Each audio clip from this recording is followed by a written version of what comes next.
오늘 설교 제목을 껍데기 예배는 가라라는 제목으로 정했습니다. 이 설교 제목은 마크 레버튼 목사님이 쓰신 책 제목이기도 합니다. 그 책 제목에서 오늘의 설교 제목을 가져왔습니다.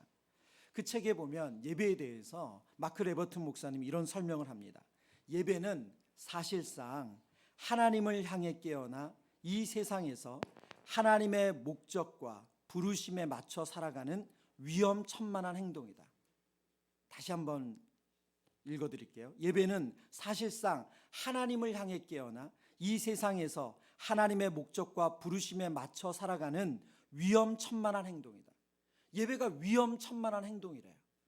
예배는 하나님에 대해서 깨어나서 하나님이 누구신지 알게 되어서 하나님의 목적과 부르심에 맞춰 살아가는 위험천만한 행동이래요.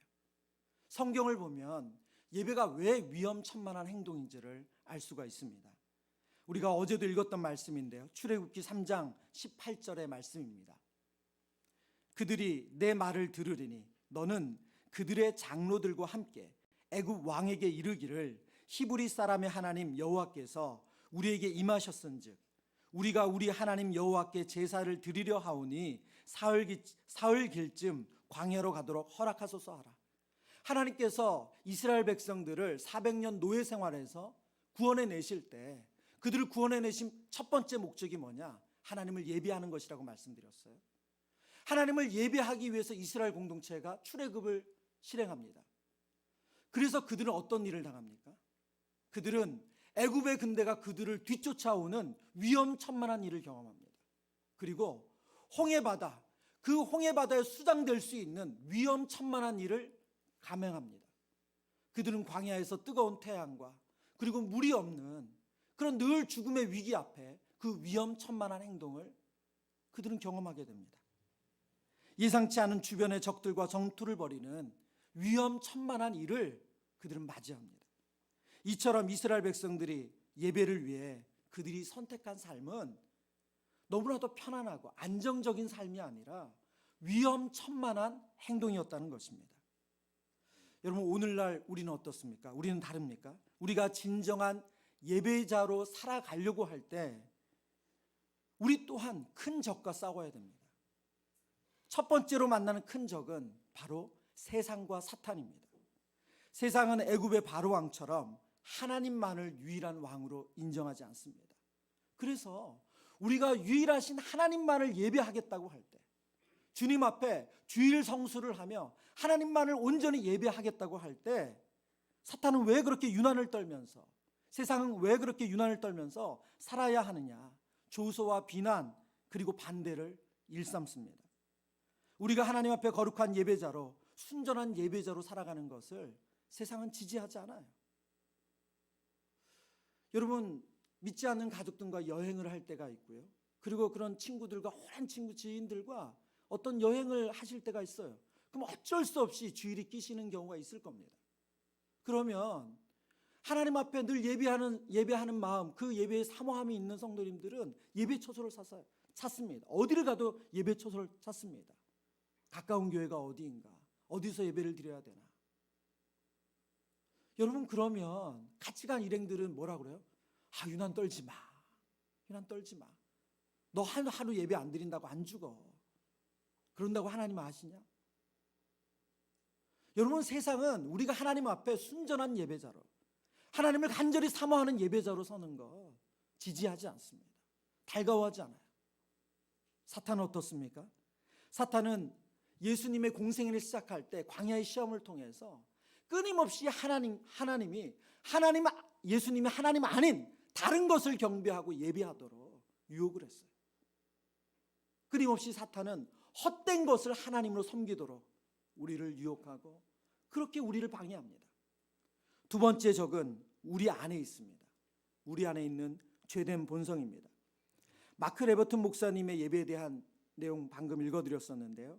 예배는 하나님을 향해 깨어나 하나님의 목적과 부르심에 맞게 살아가는 것이래요. 예배는 내가 주인이 아니다. 하나님께서 나를 통치하신다. 하나님만이 나의 주인이라고 인정하는 행위가 예배입니다. 그러나 우리의 죄성은 그것을 받아들이고 싶어 하지 않습니다. 왜요? 끊임없이 내가 살아나기를 원하지 하나님께서 나를 다스리기를 원하지 않기 때문에 그렇습니다. 인간의 죄된 본성은 내 자신이 주인 되기를 원하지 그 주인의 자리를 내어주길 원치 않습니다. 여러분, 믿음이 우리가 약해지면 반드시 거기에 따라오는 행동이 있어요. 예배에 대해서 소홀해지는 거예요. 그렇게 사모하는 마음으로 열정적으로 예배를 드리셨다가도 우리가 믿음이 약해지면 꼭 주일 예배 드려야 하나? 이런 생각을 하게 돼요. 그리고 주차도 힘들고 몸도 피곤한데 직접 가서 예배를 드려야 되나? 그냥 온라인으로 드려도 되지 않나? 여러분, 코로나 팬데믹을 지나면서 많은 성도님들이 가장 현격하게 느꼈던, 삶에서 가장 현격하게 느꼈던 것이 예배에 대한 태도예요. 처음에 예배를 모여서 드릴 수 없다고 할 때 너무너무 놀랐습니다. 어떻게 이런 일이 있지? 특별히 우리 믿음의 선배님들은 6.25 전쟁을 겪으면서도 그때도 예배 드렸는데, 우리가 정말 전쟁통에도 예배를 드렸는데 어떻게 함께 모여서 예배를 드릴 수 없어? 그리고 텔레비전을 통해서 노트북 혹은 핸드폰을 통해서 온라인 예배를 드리는 것을 처음에는 정말 너무너무 낯설어 했습니다. 근데 시간이 지나면서 어땠어요? 처음에는 정장 차려입고 넥타이 메고 예배 드리셨던 분들 꽤 많습니다. 근데 어느 날 점점 자세가 비스듬하기 시작하면서 예배 영상을 틀어놓고 다른 일을 하는 것이 가능해졌고, 그리고 어느 순간에는 예배 시간이 다 된 걸 잊어버려요. 1년, 2년 시간이 지나가면서 내가 하나님을 예배한다는 예배자의 모습이 이 정도밖에 안 되는구나. 많은 분들이 본인의 그 실상을 보고 너무너무 놀라고 당황했어요. 물론 이렇게 코로나 팬데믹 상황에서 부정적인 경험만 있었던 건 아닙니다. 온라인으로 예배를 드릴 수 있기 때문에 주중 예배 못 드렸던 분들은 더 예배에 대한 사모하는 마음을 가지고 예배를 드리시게 됐고, 그리고 개인적으로 더 경건 생활에 힘쓴 분들도 많습니다. 그러나 우리의 죄된 본성은 하나님을 예배하는 것보다 우리의 편안함을 추구한다는 거예요. 그러나 예수 그리스도를 구주와 주님으로 믿는 하나님의 자녀된 성도들에게 예배는 생명과 같습니다. 오늘 본문에 바벨론에서 돌아온 사람들이 가장 먼저 회복한 것이 다른 것이 아니라 예배입니다. 그들이 가장 공식적으로 한 행동이 바로 예배예요. 오늘 본문 1절과 2절의 말씀, 본문 1절과 2절 우리 한 번 더 읽겠습니다. 이스라엘 자손이 각자의 성읍에 살았더니 일곱째 달에 이르러 일제히 예루살렘에 모인지라. 요사닥의 아들 예수아와 그의 형제 제사장들과 스알디엘의 아들 스룹바벨과 그의 형제들이 다 일어나 이스라엘 하나님의 제단을 만들고 하나님의 사람 모세의 율법에 기록한 대로 번제를 그 위에서 드리려 할세. 아멘. 지금 이스라엘 자손들이 바벨론에서 돌아와서 그들이 정착할 그 집들을 다 이제 어느 정도 준비가 됐어요. 그러자마자 그들이 일제히 예루살렘의 일곱째 달에 모였대요. 이 일곱째 달이란 표현은 성경에 보면 일곱째 달은 중요한 절기, 7.7절, 나팔절, 속죄일 등 중요한 절기가 있는 달입니다. 그 달에 그들이 예루살렘에 다 모였어요. 그리고 그들이 한 일이 뭐냐? 바로 하나님 앞에 제사를 드릴 수 있는 번제단을 만드는 거예요.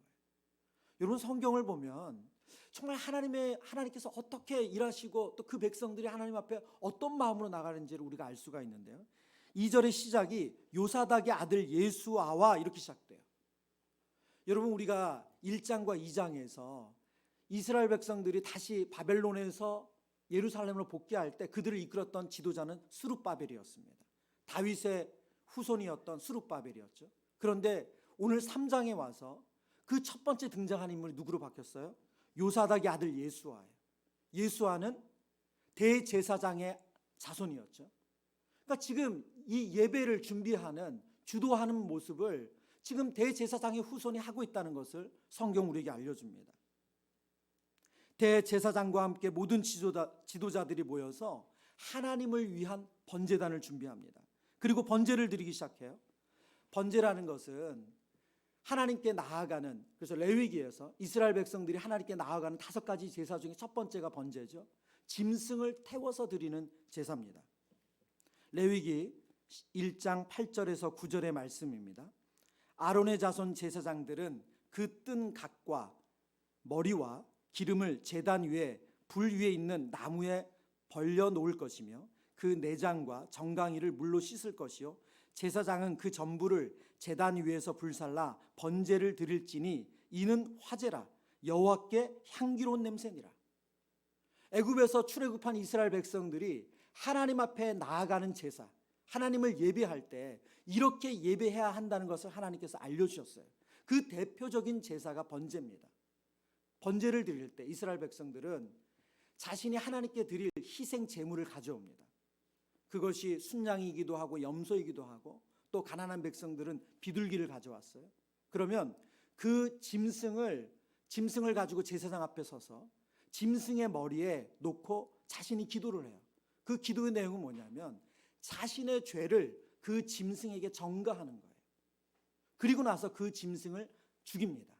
그 죄주가, 죄를 지은 사람이 그 짐승을 잡아요. 그리고 그 잡은 짐승을 가지고 대제사장은 그때부터 오늘 본문의 말씀처럼 각을 뜨기 시작해요. 짐승을 분리를 하는 거죠. 하나님이 말씀하신 제사법대로 그 짐승을 그대로 분리를 합니다. 그리고 나서 하나님 앞에 모든 것을 태워드리는 제사를 드려요. 왜 이런 행동을 합니까? 이 행동의 핵심은 뭐냐면 죄인인 인간은 거룩하신 하나님을 만날 수가 없어요. 거룩하신 하나님이 죄인인 인간을 만나는 순간 그 죄인은 죽을 수밖에 없습니다. 그래서 인간이 하나님 옆에 나아가려면 그 죄의 문제가 해결돼야 돼요. 그래서 그 죄를 짐승에게 전가시키는 거예요. 그 짐승을 하나님께 태워드리는 제사를 통해서 죄인의 죄가 하나님 앞에서 가리워지는 거예요. 여러분 성경에 보면 이 번제를 하나님이 받으시는 여호와께 향기로운 냄새래요. 우리 주님 고기 구워 드시는 거 좋아하셔서 로스구이 좋아하셔가지고 향기로운 냄새라고 하신 건가요? 예? 여러분 그 말이 아니라 하나님 앞에 나아가는 죄인의 죄가 가리워져야지만 하나님께서 사랑하시는 인간을 그 하나님의 형상대로 지음받은 인간을 하나님 만나실 수가 있어요. 하나님께서 그들을 만나는 자리엔 반드시 이 번제를 드리는 냄새가 나야 돼요. 그래서 하나님께서 이 냄새를 향기롭게 받으셨다는 거예요. 그래서 향기로운 냄새입니다. 고린도후서에 보면 하나님을 알지 못하는 자들에게는 사망에 이르는 냄새가 난다고 말합니다. 구원받는 자들에게는 생명에 이르는 냄새가 난다고 말씀하고 있어요. 바로 이 번제단에 짐승을 태워드리는 제사를 통해서 향기로운 냄새가 날 때 하나님의 자녀들에게는 바로 하나님 주시는 영생을, 하나님 주신 그 생명을 얻는 시간이에요.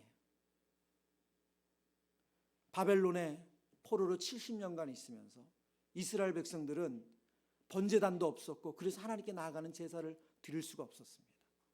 왜냐하면 구약 성경에는 반드시 그 제사를 드릴 수 있는 번제단의 위치를 지정해 주셨기 때문에 그래요. 그곳 아닌 데서 제사를 드릴 수가 없어요. 그래서 그들은 하나님 앞에 온전한 예배를 드릴 수가 없었어요. 너무나도 간절히 사모하던 예배를 그들이 회복하게 됐습니다.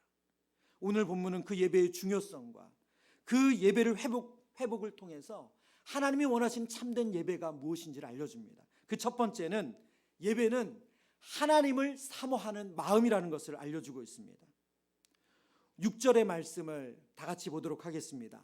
본문 6절입니다. 함께 읽습니다. 일곱째 달 초하루부터 비로소 여호와께 번제를 드렸으나 그때 여호와의 성전 지대는 미처 놓지 못한지라. 아멘. 아멘. 오늘 성경을 보면요, 강조한 표현을 보세요. 그때 여호와의 성전 지대는 미처 놓지 못한지라. 무슨 말입니까? 지금 성전의 기공공사, 성전 공사 시작도 하지 못했대요. 그런데 이스라엘 백성들이 한 건 뭐예요? 말하자면 아무것도 없는 그곳에 장막은 쳤겠죠. 그곳에 번제단을 준비해가지고 하나님께 예배 드리는 것을 먼저 시작했다는 거예요. 성경학자들이 왜 그러면 이들이 성전을 짓기 전에 이렇게 번제단을 먼저 해서 제사를 드리게 됐나, 그 과정을 설명하는 것이요. 6절 다음에 나오면 7절에 보면 바사왕 고레스의 명령대로 백향목을 레바논에서 요빠 해변까지 운송하게 하였더라. 이 본문이 나와요. 그러니까 그들이 성전 공사에 쓸 재료, 백향목 등 이런 걸 준비하는데 시간이 필요했다는 거예요. 솔로몬이 지었던 솔로몬 성전은 다윗 때부터 준비를 했습니다. 그래서 다윗은 성전에 필요한 많은 물건들을 미리 준비해 놨어요. 뿐만 아니라 솔로몬은 그가 가진 지혜로 아버지와 좋은 관계에 있었던 그 왕을 통해서, 또 히랍 왕을 통해서 그 많은 것, 백향목을 준비하고 있었죠. 그래서 공사를 하는데 그렇게 오래 준비의 기간이 필요하지 않았습니다. 그러나 지금 바벨론에서 돌아온 이들은 그것을 처음부터 다시 준비해야 되는 거예요. 그것이 준비가 되지 않았어요. 그러면 성전이 다 지어질 때까지 기다렸다 예배를 드릴 수 있는가? 지금 그들의 마음에 그럴 수가 없었던 거예요. 왜요? 그들은 너무나도 하나님께 나아가기를, 예배하기를 사모했어요.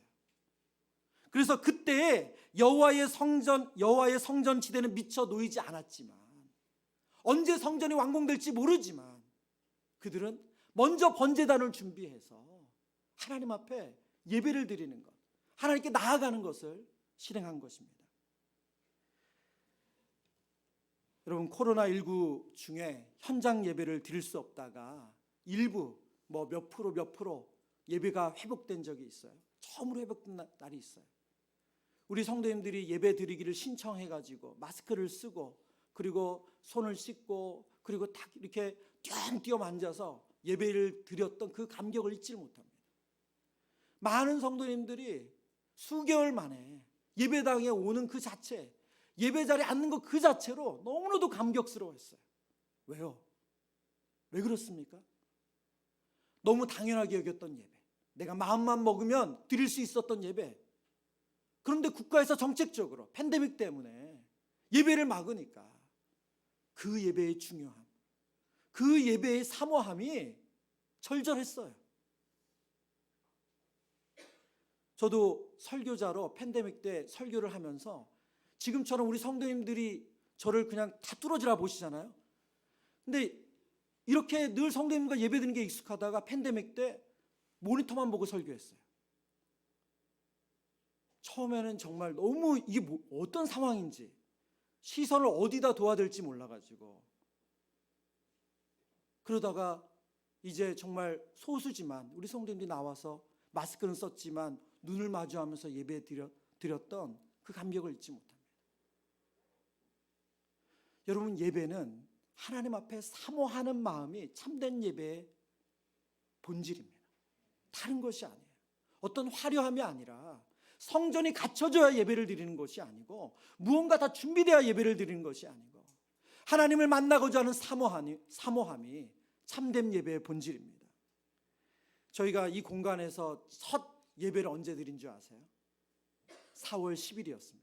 4월 17일 날 공식적인 첫 예배를 드렸지만, 한 주 전에 저희가 모든 게 다 준비는 안 됐지만 그날 오후에 모여가지고 이곳에서 첫 예배를 드렸어요. 그래서 저희 이름하여 미리 드리는 예배. 여러분, 그 날의 감격도 잊지를 못해요. 이렇게 세션이 다 준비되지도 않았습니다. 그리고 자막 이런 거 하나도 없죠. 예. 근데 그날 제가 딱 여기 마이크 잡고 섰을 때 잊지를 못해요. 벌써 몇 분 성도님들이 쭉 앉아 있는데 우리 권사님들이 울고 계시더라고요. 왜 그럴까요? 이렇게 교회가 시작할 수 있나? 교회 장소를 정하고 그 공사 과정을 듣고, 그리고 이제 예배를 드릴 수 있나 하는 그런 기대와 사모하는 마음이 있다가 현실화되니까 뭐가 준비가 되고 이게 중요한 게 아니고, 그 하나님 앞에 사모하는 마음이 있기 때문에 그 시간의 예배가 감격스러운 거 아니에요? 저와 여러분이 참된 예배자로 사모하는 마음이 회복되기를 축원합니다. 그래서 여러분이 예배를 준비하시면서 이 자리에 오실 때 설교자의 설교가 은혜가 돼서가 아니라 하나님을 만나는 예배의 사모함이 여러분에게 감격이 되길 축원합니다. 그 예배를 통해서 여러분 생명이 살아나는, 그래서 주님 앞에 향기로운 냄새로 우리의 예배자가 하나님께 나아가 주님, 제가 죄인입니다. 저를 만나주세요. 그것이 하나님께 드려지는 향기로운 냄새가 되는 그런 예배 드리시길 축원합니다. 참된 예배의 두 번째는, 참된 예배는 하나님께 순종하는 마음으로 드리는 예배입니다. 이사야 선지자는 이스라엘 백성들이 하나님 앞에 심판받을 수밖에 없는 이유를 예배의 실패로 설명합니다. 이사야 1장 15절에서 17절의 말씀입니다. 우리 이 시간은 피곤한 시간이거든요. 그래서 의도적으로 좀 큰 소리로 같이 읽어보겠습니다. 15절부터 시작. 너희가 손을 펼 때 내가 내 눈을 너희에게서 가리고 너희가 많이 기도할지라도 내가 듣지 아니하리니 이는 너희의 손에 피가 가득함이라. 너희는 스스로 씻으며 스스로 깨끗하게 하여 내 목전에서 너희 악한 행실을 버리며 행악을 그치고 선행을 배우며 정의를 구하며 학대를 받는 자를 도와주며 고아를 위하여 신원하며 과부를 위하여 변호하라 하셨느니라. 아멘. 아멘. 15절 말씀 다시 한번 보여주세요. 15절 감사합니다. 내가 손을 펼 때 내가 내 눈에 너희에게서 가리고 너희가 많이 기도할지라도 내가 듣지 아니하리니 이는 너희 손에 피가 가득함이라. 지금 하나님께서 너희가 예배로 나와서 나를 찾고 나에게 기도해도 내가 눈을 가릴 거고 내가 너희 기도 듣지 않을 거다.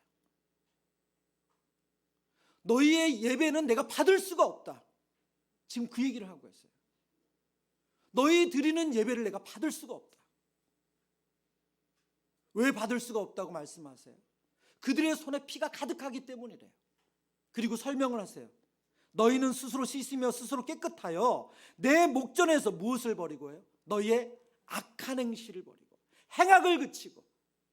무슨 말입니까? 그들이 하나님 앞에 예배자로 예배는 드리는데, 하나님의 말씀은 듣는데, 하나님을 만났는데 전혀 하나님의 뜻을 순종하지 않는다는 거예요. 도리어 행악자처럼 살았다는 거예요. 하나님을 모르는 사람처럼 그들이 살았다는 거예요. 하나님께서 얼마나 안타까우셨으면 내가 너희의 기도를 듣지 않겠다, 내가 너희를 보고 싶지 않다, 그렇게 말씀하셨겠어요? 이스라엘 백성들이 바벨론에 무너질 수밖에 없었던 이유 중에 하나가 바로 이 예배의 실패예요. 그들은 솔로몬 성전, 금으로 치장한 그 솔로몬 성전에서 수많은 성전에 노래하는 사람들, 그 화려한 예배를 드렸는데 그 예배 드리고 나서 끊임없이 딴짓을 한 거예요. 하나님의 말씀과 전혀 무관하게 자기 자신이 주인 돼서 살았어요. 이스라엘의 초대왕 사울왕의 실패가 무엇입니까? 사무엘하 15장 22절입니다. 사무엘이 이르되 여호와께서 번제와 다른 제사를 그의 목소리를 청종하는 것을 좋아하심 같이 좋아하시겠나이까? 순종이 제사보다 낫고 듣는 것이 순양의 기름보다 나으니. 이 본문의 배경은 하나님께서 사울왕에게 이스라엘 백성들이 출애굽할 때 끊임없이 그들을 괴롭혔던 족속이 있어요. 아말렉 족속. 그 아말렉 족속을 진멸할 것을 명령하셨어요. 그것은 하나님의 심판이에요. 이스라엘에 조금 더 유익이 되고 안 되는 그런 게 아니라 하나님의 철저한 심판으로 사울왕에게 명령하신 거예요. 아말렉을 진멸해라. 하나도 남기지 마라. 어떤 것도 남기지 마라. 그런데 사울왕이 전쟁을 벌이면서 대승을 거뒀습니다. 근데 그가 승리를 거두면서 그의 눈에 보기에 좋은 것들을 남겨놨어요. 좋은 양, 좋은 소, 좋은 염소들을 죽이지 않고 남겨둔 거예요. 그래서 사무엘 선지자가 그 전쟁터에 방문했을 때 너무나도 황당한 광경을 본 거죠. 하나님은 모든 것을 진멸하라고 말씀하셨는데, 그렇게 명령하셨는데 사울왕이 그 뜻대로 순종하지 않은 거예요. 그리고 하는 말이 뭐냐면 내가 하나님을 제사하기 위해서 이 좋은 짐승들 남겨놨다고 말하는 거예요. 그의 욕심 때문에 남겨두었는데. 그래서 오늘 성경이 말씀하는 겁니다. 순종이 제사보다 낫고 듣는 것이 순양의 기름보다 나으니. 오늘 바벨론에서 돌아온 사람들, 이 돌아온 사람들이 드리는 예배에 대해서 성경이 이렇게 말씀하고 있어요. 본문 4절입니다. 기록된 규례대로 초막절을 지켜 번제를 매일 정수대로 날마다 드리고, 지금 그들이 하나님께 나아가는데, 하나님 앞에서 예배하는데, 초막절을 지키고 절기를 지키고 번제를 드리는데 어떻게 했다고 말합니까? 기록된 규례대로, 하나님이 알려주신 대로, 레위기에 말씀하신 대로 그렇게 했대요. 여러분, 구약 성경을 보면 놀랍게도 이스라엘 백성들이 성경에 문자적으로 초막절을 지켰다라고 기록되어 있는 시대가 언제냐면 솔로몬이 성전을 봉헌할 때, 그리고 히스기야 왕이 종교 개혁을 할 때 초막절을 지켰습니다. 그 기록 외에는 초막절을 이스라엘 백성들이 지켰다는 기록을 문자적으로 확인할 수 있는 건 없어요. 물론 지킨 때가 있을 때도 있었죠. 그러나 아마 그들이 온전히 드리지 못했던 것 같아요. 그런데 바벨론에서 포로로 돌아온 그들, 삶의 터 자체가 아직 완전히 안정되지 않은 그들이 하나님 앞에 예배를 회복하면서 어떻게 했다고요? 기록된 대로 했대요. 그들의 눈에 보기 좋은 대로, 편한 대로, 임의로 한 것이 아니라 성경이 말씀하신 대로 순종해서 예배를 드렸다는 거예요. 오늘 우리가 읽었던 2절 말씀, 앞서 읽었던 2절 말씀에도 이 내용을 확인할 수가 있습니다. 요사닥의 아들 예수아와 그 형제 제사장들과 스알디엘의 아들 수르바벨과 그의 형제들이 다 일어나 이스라엘 하나님의 제단을 만들고, 그리고 강조한 표현 같이 읽습니다. 시작. 하나님의 사람 모세의 율법에 기록한 대로 번제를 그 위에 드리려 할세. 아멘. 이들이 제단을 만들어서 번제를 드릴 때도 어떻게 했다고요? 하나님의 사람 모세의 율법에 기록한 대로 했대요. 그들은 참된 예배를 회복하길 원했어요. 70년간 하나님께 예배를 드리지 못하고 70년간 하나님께 온전히 하나님이 기쁘시게 하는 향기로운 냄새를 드리는 그 제사를 드리지 못함으로 그 예배를 회복할 때 그들의 보기 좋은 대로가 아니라 하나님의 사람 모세의 율법에 기록한 대로 철저히 그 말씀에 순종함으로 예배를 드립니다. 여러분, 참된 예배를 드린다는 것은 하나님의 말씀에 순종하는 것입니다. 저와 여러분이 진짜 구할 능력이 있다면 순종하는 능력을 구해야 됩니다. 여러분, 세상이 신자와 교회를 지켜보죠. 저와 여러분, 우리 교회를 지켜봅니다. 근데 우리는 생각에 우리가 세상을 변화시키고 세상을 감동을 주는 것은 어떤 초자연적인 능력, 우리를 통해서 위대한 능력이 나타나는 것이라고 자꾸 착각할 때가 있어요. 예를 들어서 삽시간에 저희 교회 숫자가 많아지고, 그리고 저희 교회가 재정 가지고 뭐 이런 것도 하고 저런 것도 하고, 그래서 세상에 보기에 막 그런 것들을 해내면 세상 사람들이 하나님 저런 일을 하시는구나, 저렇게 쓰시는구나, 그걸 보고 그들이 감동받고 변화될 것이라고 생각해요. 여러분, 성경을 보면 그렇지 않아요. 세상이 감동을 받고 변화를 받는 것은 어떤 상황에서도 성도들이, 어떤 상황에서 교회된 우리가 하나님의 말씀에 철저히 순종할 때예요.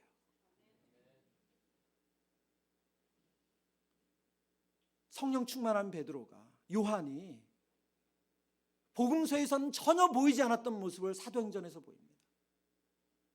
그들은 끊임없이 예수의 이름을 가르치지 말라고, 어디서도 말하지 말라고 할 때 그들은 어떻게 우리가 하나님을 기쁘시게 하라, 사람을 기쁘게 하랴. 철저히 하나님의 말씀에 순종해요. 저와 여러분의 예배가 하나님의 말씀에 순종하는 참된 예배 되기를 축원합니다.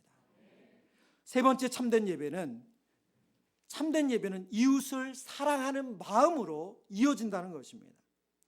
통상적으로 예배는 하나님을 만나는 것이고 하나님께 나아가는 것입니다. 그래서 우리는 예배를 생각할 때 하나님과 나의 관계에 초점을 맞춰요. 그러나 예배는 하나님과의 관계인 동시에, 하나님과 관계 맺는 것인 동시에, 하나님을 만나는 것인과 동시에 하나님께서 맺어주신 성도, 맺어주신 우리 믿음의 형제 자매들과 하나가 되는 것입니다. 오늘 본문 1절 말씀, 이스라엘 자손이 각자의 성읍에 살았더니 7째 달에 이르러 일제히 예루살렘에 모인지라. 여러분, 그들이 무슨 일로 모였습니까? 하나님을 예배하기 위해 모였어요. 초막절을 지키기 위해 모였습니다. 번제를 드리기 위해 모였습니다. 근데 오늘 성경은 의도적으로 그들이 일제 예루살렘에 모였대요. 그들이 성령 안에서 하나 된 것을 말씀합니다. 2장에 저희가 어제 읽었지만 말씀 안 드린 내용 있는데 2장에 보면 돌아온 백성들의 합이 42,360명이에요. 물론 이 숫자가 바벨론 포로가 됐던 숫자의 10분의 1 정도밖에 해당되지 않는다고 성경학자들은 확인해 줍니다. 그러니까 어떻게 보면 그렇게 많은 숫자가 아닐 수 있어요. 그런데 그들이 일제히 예루살렘에 모여서 하나님을 예배합니다. 오늘 설교 서두에 껍데기는 가라라는 책을 제가 인용했습니다. 그 책에 보면 오늘 예배가 갖는 의미를 이렇게 설명해 주고 있어요. 하나님께 집중하며 산다는 것은 하나님이 우리의 중심이라는 사실을 발견하고 그분께서 중요하게 여기시는 일에 초점을 맞추어 살아간다는 뜻이다. 하나님이 귀히 여기시는 존재라면 누구든 무엇이든 사랑하고 섬기는 것이 우리가 그분의 존귀함을 드러내는 삶의 방식이다. 무슨 뜻입니까? 우리가 하나님께 집중하며 산다는 것은 하나님이 가치 있게 여기고 하나님이 존중히 여기는 것을 우리도 존중히 여기고 사랑한다는 거예요. 그러면 하나님께서 가장 가치 있게 여기고 존중히 여기는 것이 무엇입니까? 바로 하나님의 형상대로 지음받은 사람이에요. 참된 예배는 하나님을 사랑함과 동시에 하나님께서 내 곁에 주신 내 이웃을 사랑하는 거예요. 마가복음 12장에서 예수님께서 한 율법학자가 예수님께 물었어요. 성경에서 가장 중요한 계명, 첫 번째 되는 계명이 무엇입니까? 그때 예수님께서 이렇게 말씀하세요. 마가복음 12장 30절과 31절입니다. 우리 함께 읽습니다. 내 마음을 다하고 목숨을 다하고 뜻을 다하고 힘을 다하여 주 너의 하나님을 사랑하라 하신 것이요 둘째는 이것이니 내 이웃을 내 자신과 같이 사랑하라 하신 것이라. 이보다 더 큰 계명이 없느니라. 아멘. 마음과 뜻과 정성을 다해서 하나님을 사랑하는 것, 그것이 첫 번째래요. 오늘 마가복음에서는 둘째는 이와 같으니 라고 이것이니 말씀했지만 다른 똑같은 동일한 본문을 보면 둘째도 같다, 이와 같다, 동일하다. 내 이웃을 내 자신과 같이 사랑하는 것이다. 하나님을 사랑하는 것과 내 이웃을 사랑하는 것은 절대 분리가 되지 않는다는 거예요. 하나님을 예배한 예배자가 믿음 안의 형제 자매들을 사랑하지 않는다. 그것은 하나님을 사랑하지 않았다는 뜻이래요. 우리가 이웃을 사랑하고 있다는 것은 그 의미는 하나님을 사랑하는 것에 나오는 열매라는 거예요.